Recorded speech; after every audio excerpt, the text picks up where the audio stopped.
Bagyong Ruby matapos po ang pagdaan ng halos higit isang araw dito po sa barangay Magtaon, sakop po ng Mapanas.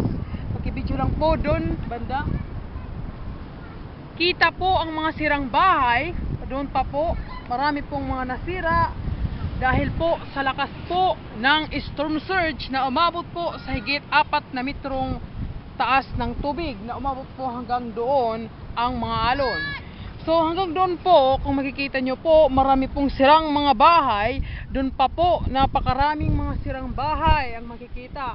At ngayon po, kanya-kanya pong hakot ng mga gamit at mga basura ang mga tagat dito upang sa paglilinis at para marilis na rin po ang aming barangay. So nagbabalita, Pilipinas, saludo kami sa inyo. Paalam.